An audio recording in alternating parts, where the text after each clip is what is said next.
두 번째로 살펴볼 것은 가상 프록시입니다. 가상 프록시는 크게 두 가지 용도로 구분이 되는데, 하나는 필요한 객체인데 이 객체가 생성될 때까지 생성하는데 소요되는 시간이 오래 걸리는 경우,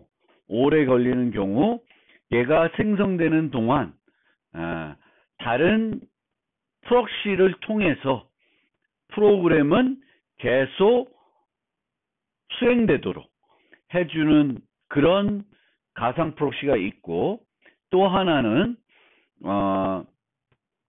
생성하는 비용이 비싸다기보다는 꼭 필요할 때까지 생성을 늦춰주기 위해서 가상 프록시를 사용하는 경우도 있습니다.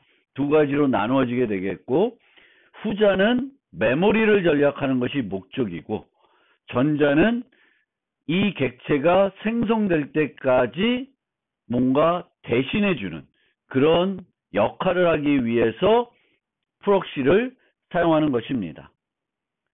헤드 퍼스트 디자인 패턴에 나와 있는 예제를 보면 어떤 예제를 소개하고 있냐면은, 음악 플레이어인데 음악을 CD를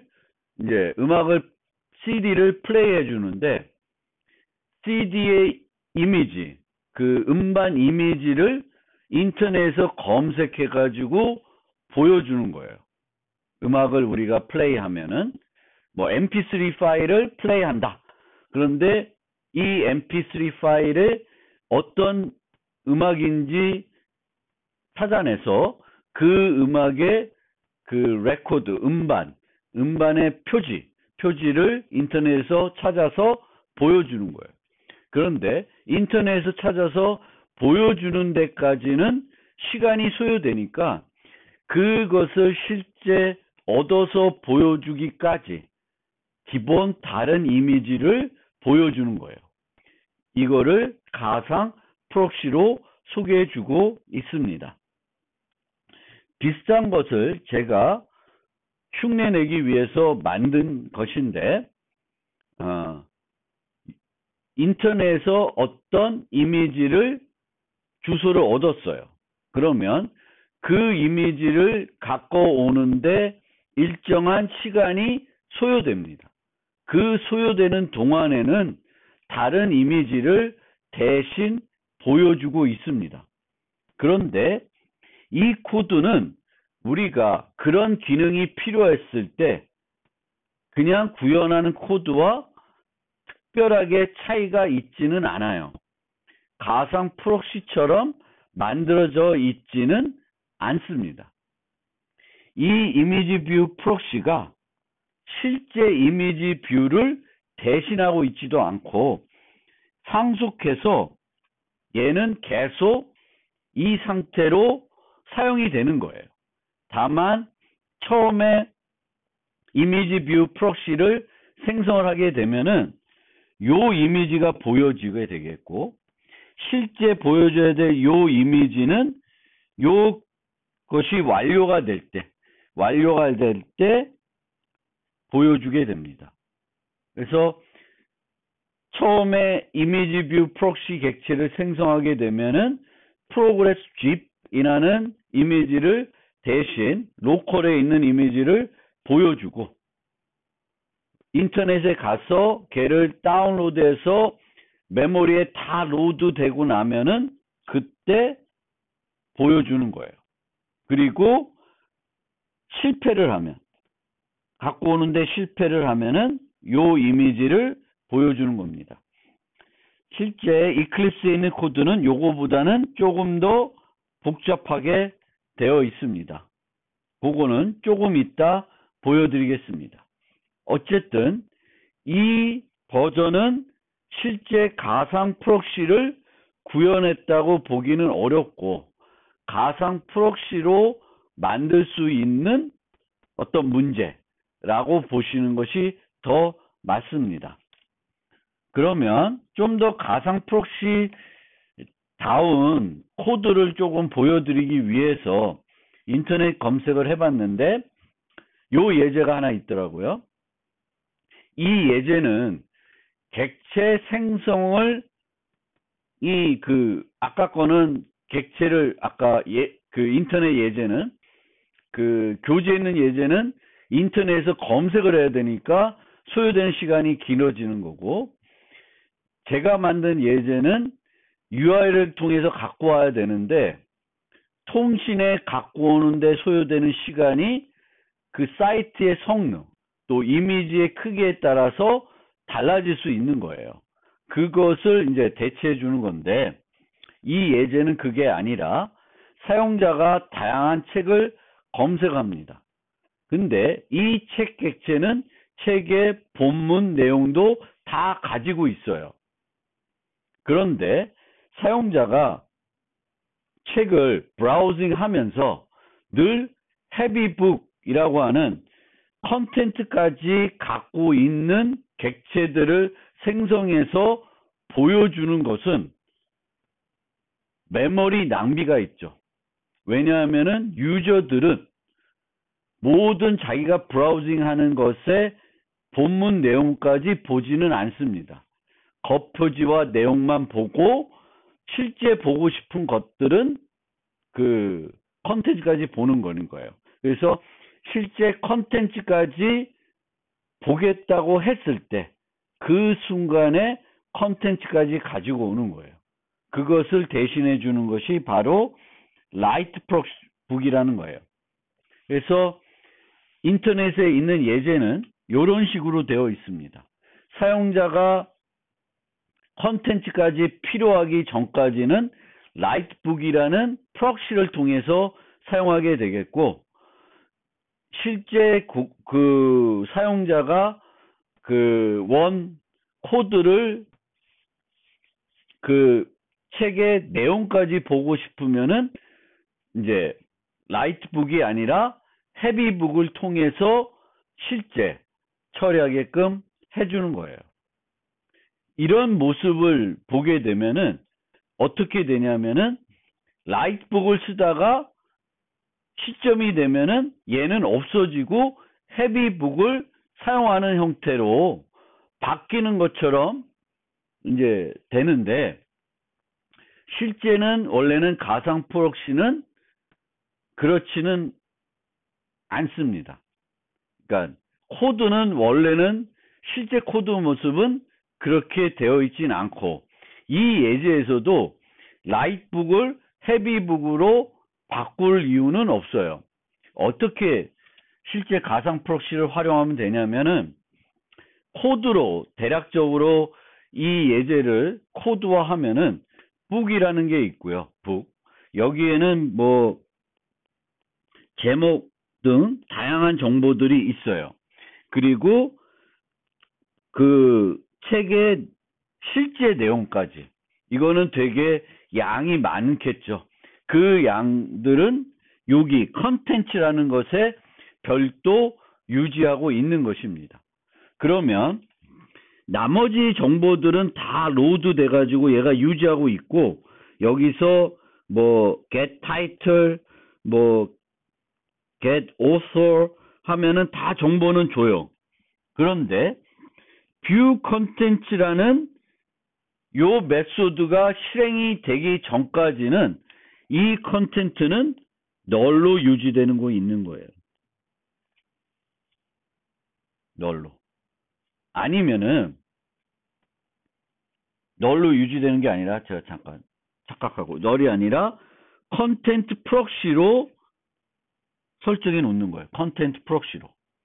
그러면은 어떻게 되냐면 뷰 컨텐츠를 그 클라이언트가 실행하기 전까지는 그 컨텐츠를 메모리로 가지고 오지 않습니다. 이 컨텐트 프록시는 실제 컨텐트 객체를 이렇게 내부적으로 유지하고 있습니다. 그리고 여기서 show라고 하는 메소드가 실행이 되는데, 이때 널이면은 이 컨텐트 객체를 생성을 하는 거예요.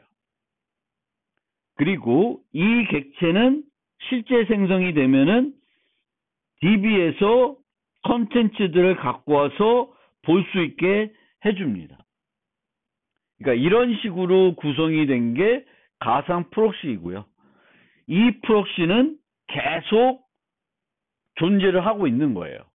대신에 이 가상 프록시는 원 객체를 필요한 시점이 됐을 때 만들어서 서비스해주고, 필요한 시점이 아니면은 얘는 그냥 더미처럼 존재를 하고 있는 거예요. 이게 가상 프록시입니다.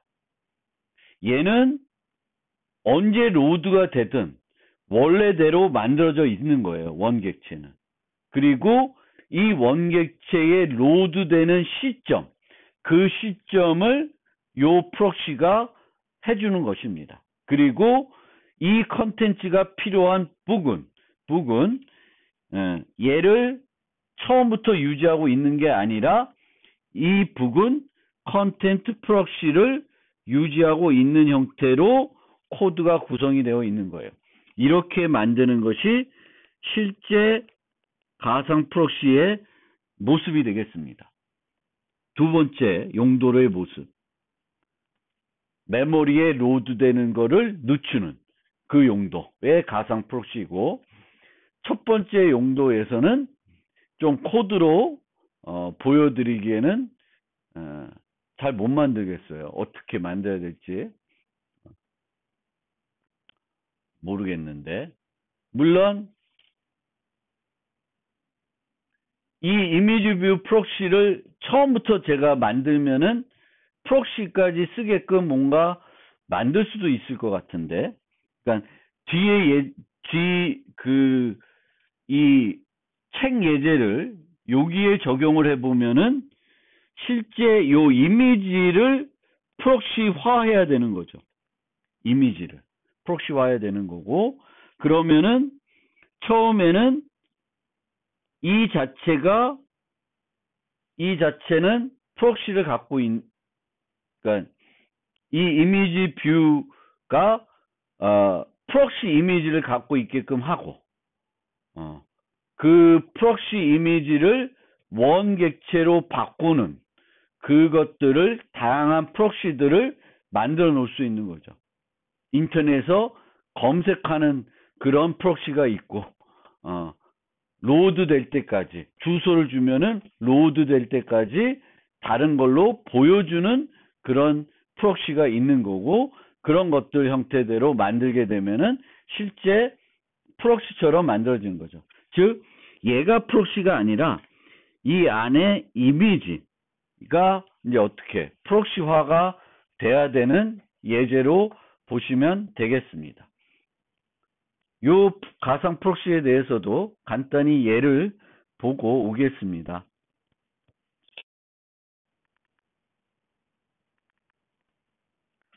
요 프로그램은 이제 실행을 하게 되면 이렇게 URL을 입력하게끔 되어 있어요. 그러면은 그 URL의 유효성을 받아가지고 이미지 뷰 프록시에다가 이미지 URL을 던져줍니다. 그러면 이 이미지 뷰 프록시는 처음에는 프로그레스 집을 보여주게 되겠고, 스레드를 만들어서 URL을 갖고 옵니다. 그래서 그 갖고 오는데 1초가 초과가 되면은 뭔가 문제가 있다고 생각해서 sorry.jpeg을 보여주고, 그게 아니면은 실제 갖고 온 이미지로 대체를 하게 됩니다. 그러면 한번 제가 이미지를 넣어서 실행을 해보겠습니다.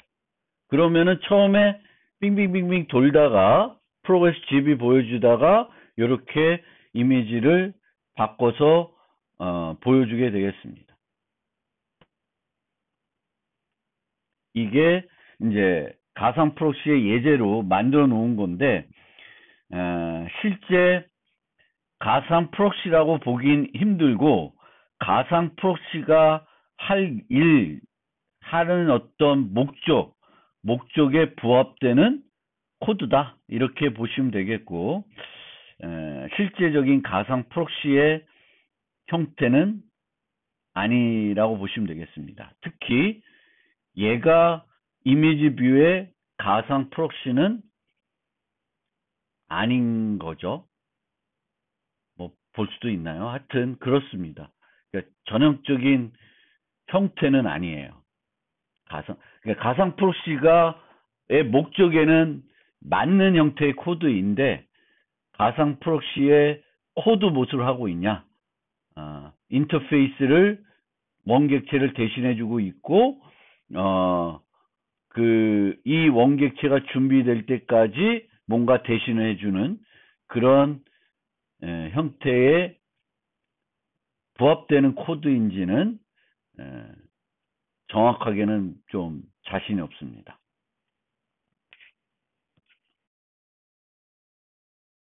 지금부터는 보호 프록시에 대해서 설명드리겠습니다. 그런데 보호 프록시를 직접 만들지 않고 자바에 있는 동적 프록시라는 기술을 사용해서 만들어 보겠습니다.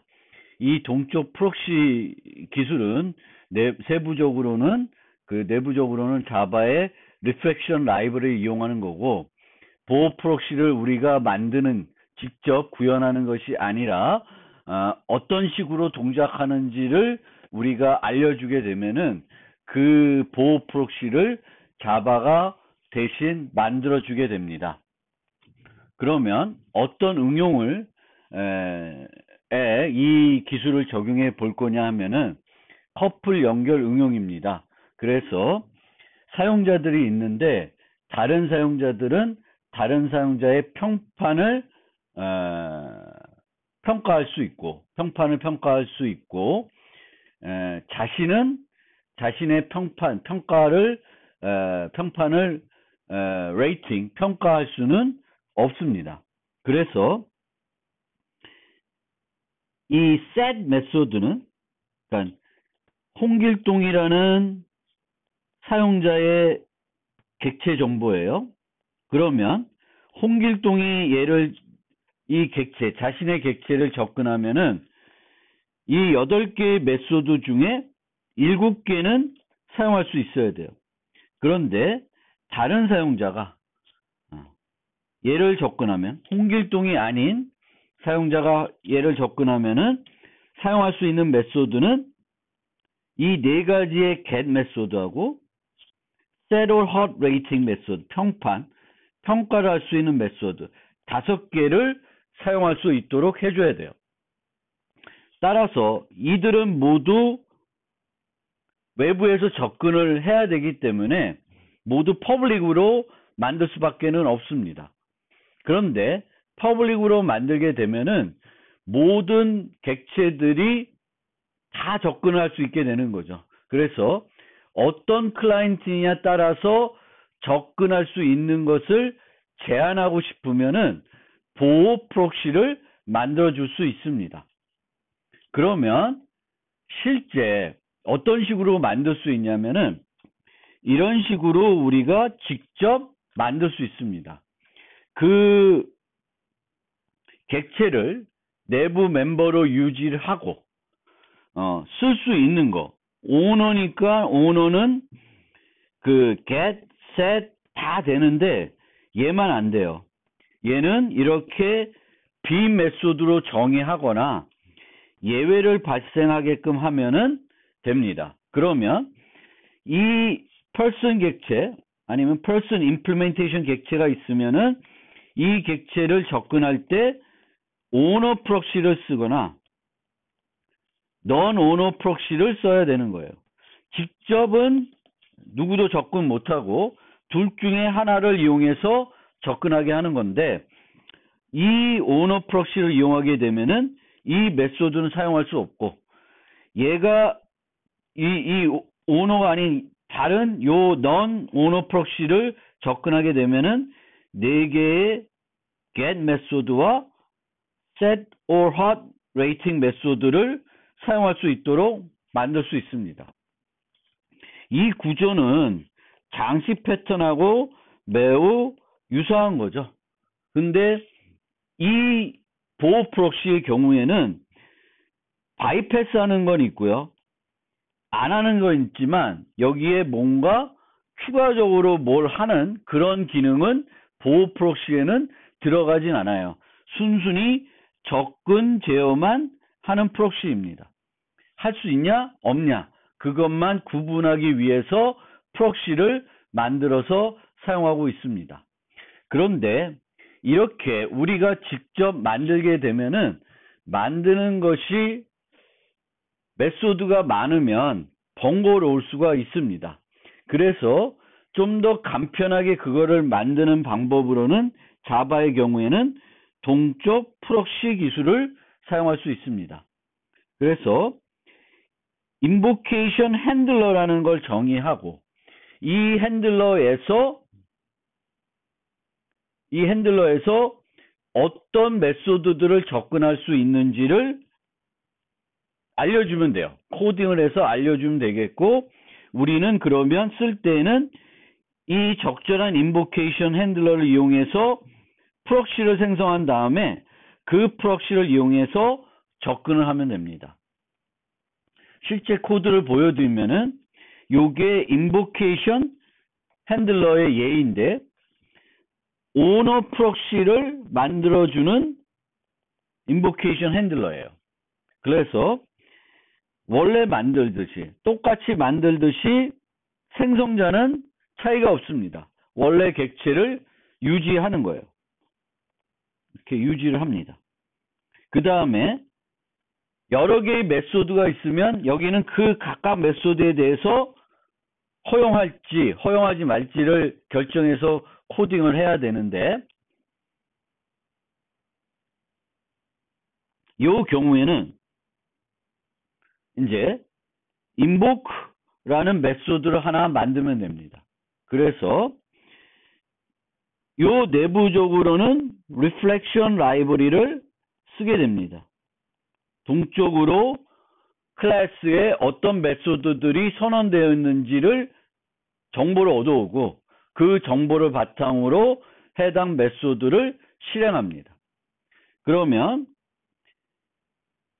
프록시가 오고 얘가 만드는 프록시가 오고 메소드가 오고 인자가 오면은 이 메소드가 어떤 이름으로 시작하냐.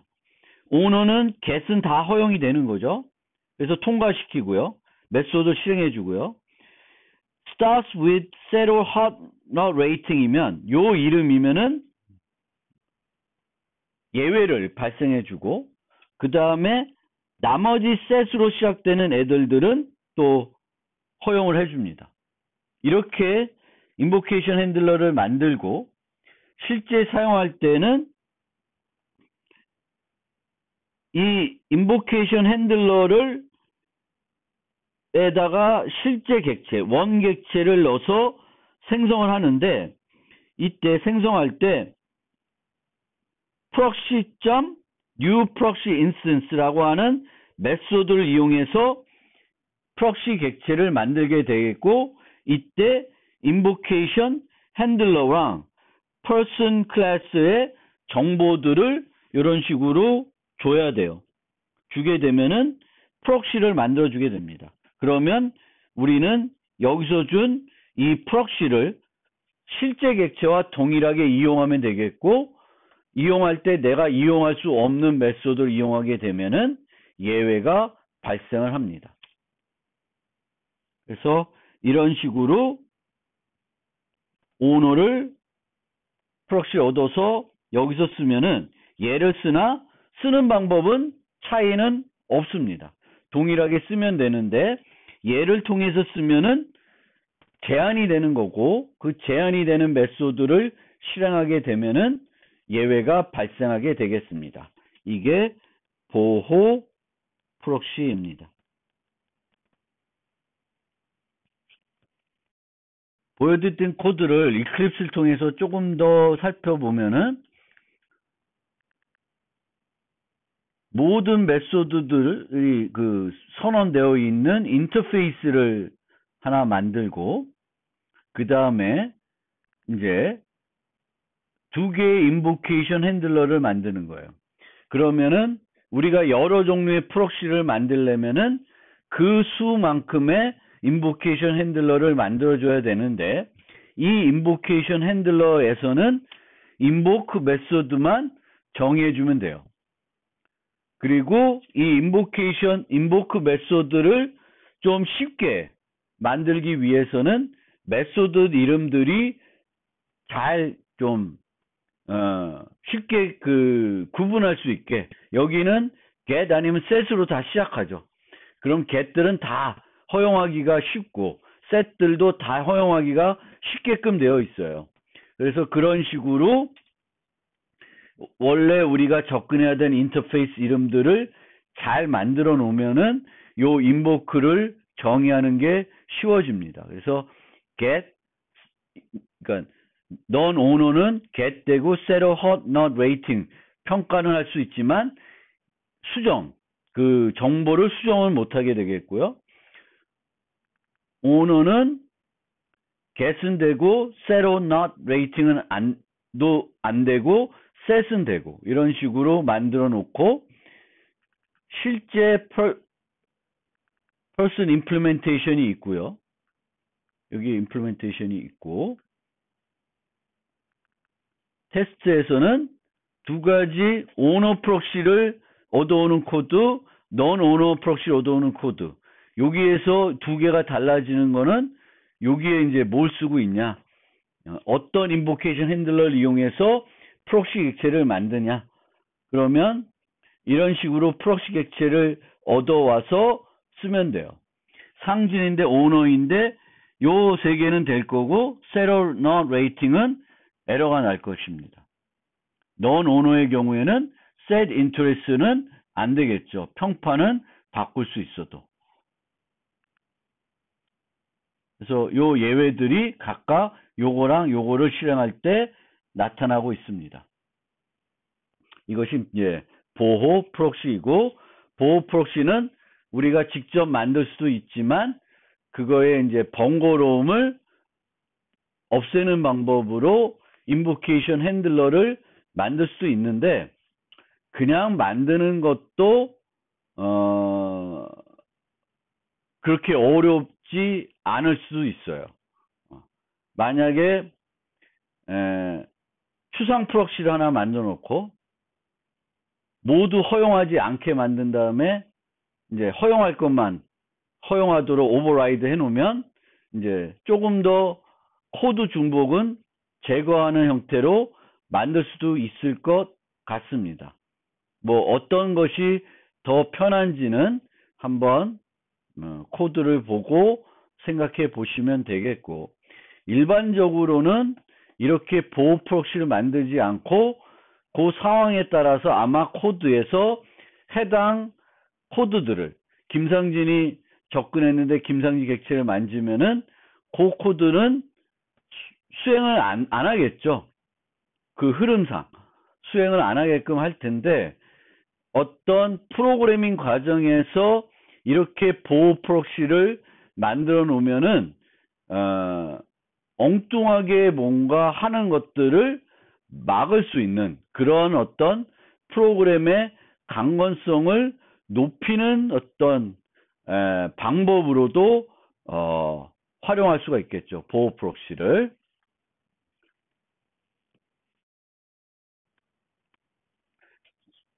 남은 슬라이드 내용들을 살펴보면서 프록시 패턴에 대한 설명을 마무리하겠습니다.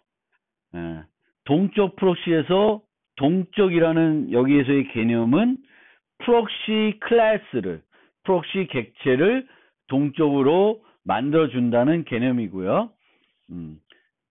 직접 만드는 것보다 편리하다라는 측면을 주장하고 있는데, 이게 메소드의 수, 뭐 이런 거에 따라서 또 접근 제어하는 어떤 거에 따라서 그렇게 크게 뭔가 편리성을 많이 준다고 보기는 어려울 수도 있습니다.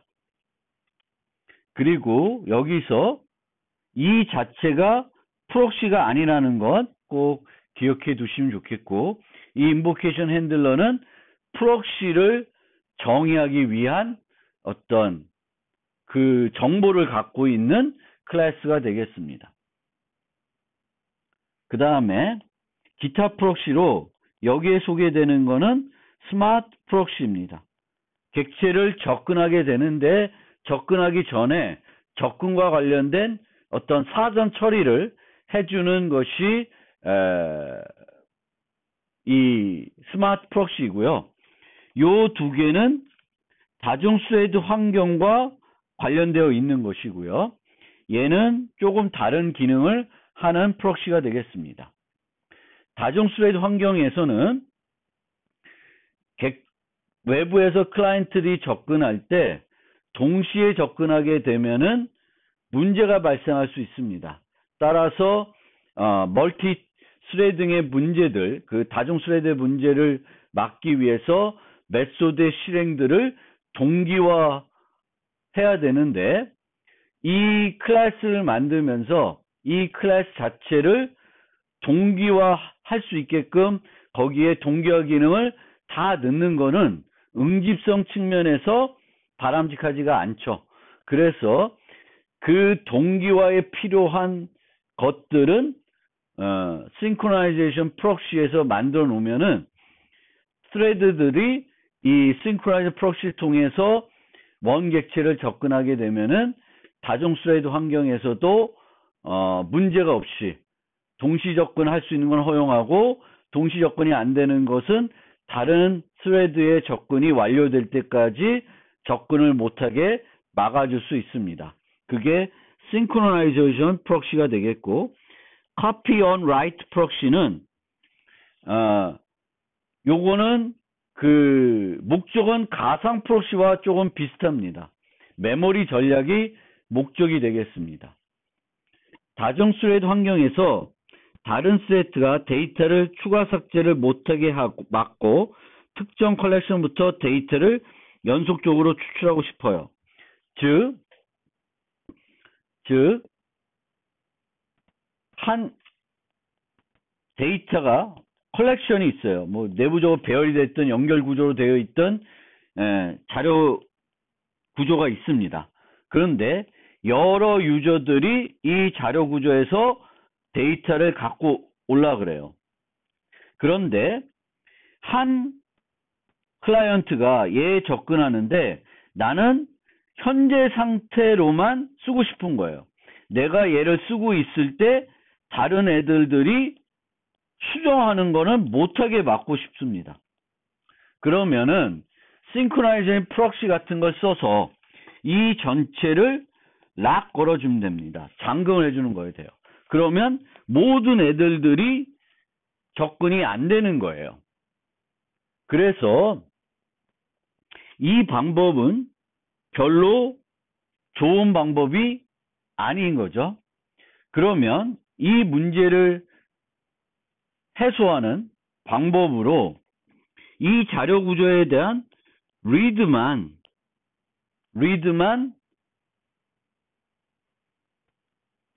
그러니까 리드 할 때는 허용하면 이건 아니고요. 리드가 아니라 이제 그 전체를 잠금하게 되면은 나머지들이 사용할 수 없게가 되겠고, 그 다음에 그 방법이 아니라 나는 요 상태를 원하니까 스냅샷을 찍어서 별도 공간을 복제를 한 다음에 내가 쓰는 거예요. 이게 두 번째 방법인데, 두 번째 방법도 한 가지 단점은 내가 얘를 그냥 써도 문제가 없을 수 있어요. 다른 스레드들이 내가 쓰는 동안에 라이트를 안 했다 그러면은 이 복제한 거는 낭비가 되는 거죠. 그래서 사용되는 것이 이제 세 번째인데, 프록시를 통해 복제 없이 접근하다가 누가 라이트를 하는 순간 복제를 해서 얘를 라이트를 막아놓고 복제를 해서 그때부터는 이 처리하는 애한테는 복제된 상태로 처리하게끔 해주는 그런 프록시가 copy on write 프록시입니다. 그러니까 필요할 때 무조건 복제하는 것이 아니라 복제가 필요할 때까지 늦췄다가 복제를 해서 서비스를 하는 그 프록시가 copy on write 프록시 기법이 되겠습니다. 그 다음에 캐시 프록시는 요청을 하면은 이제 결과를 주게 되는데 항상 물어보면은 새로 계산해 주겠죠. 그러면은 프록시를 둬서 어떤 결과에 대해서 물어봤으면 답을 여기다가 갖고 있는 거예요. 그러면 어떤 요청을 했을 때 내가 답을 프록시가 갖고 있으면은 얘 원객체한테 물어보는 것이 아니라 내가 갖고 있는 답을 주는 거예요. 이 캐시 프록시는 데코레이터 패턴하고 별로 차이는 없어요. 제가 데코레이터 패턴을 뭐 숙제로 내거 숙제라기보다는 그 시험에서 이렇게 캐시하는 것을 데코레이터 패턴으로 만들어서 제시한 적도 있습니다. 근데 이 경우는 접근과 관련된 거니까 이제 새로운 기능을 추가하는 기능이 아니니까 그거는 데코레이터 패턴이라기보다는 이제 프록시 패턴으로 보는 게 더 실제적으로는 맞는 분류에 해당되겠습니다. 그러면 마무리하는 측면에서 데코레이트 패턴과 비교하면은 목적 측면에서 프록시는 접근과 관련되어 있어요. 장식은 책임의 추가다. 기능의 추가다. 물론 캐싱 기능이 접근에 대한 추가인지 기능의 추가인지는 뭐 되게 구분하기는 애매한 점은 있긴 있습니다. 둘 다 대신하는 객체와 동일 타입을 제공하게 되는데 프록시는 꼭 원객체와 똑같은 인터페이스를 제공하지 않아도 돼요. 그 중에 일부만 제공하는 형태로 프록시가 만들어져서 사용이 될 수도 있습니다. 장식은 항상 장식 대상을 해제로 유지하지만 프록시는 유지하지 않을 수 있습니다. 원격은 유지하지 않고 가상 프록시는 계속 유지하는 것이 아니라 어떤 시점이 됐을 때 유지를 하게 됩니다. 장식은 장식 대상을 실행 시간에 주입을 받지만 프록시는 대신하는 객체를 내부적으로 생성할 수 있습니다. 그래서 관계를 형성하는 시점이 프록시는 컴파일 시간일 수 있고 장식은 동적으로 계속 실행 시간에 장식이 또 된 거를 또 장식하고 이런 과정이 반복적으로 이루어질 수 있다.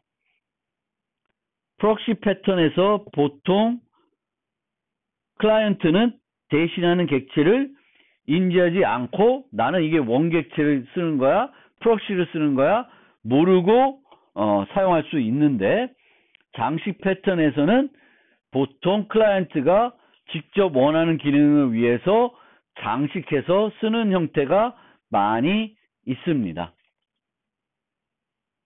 그래서 프록시는 구조 패턴이고요. 여러 종류의 프록시가 있습니다. 그리고 각 프록시마다 각각의 장점들이 목적이 다르니까 장점이 다릅니다. 이걸로 프록시 패턴에 대한 설명을 마무리하겠습니다.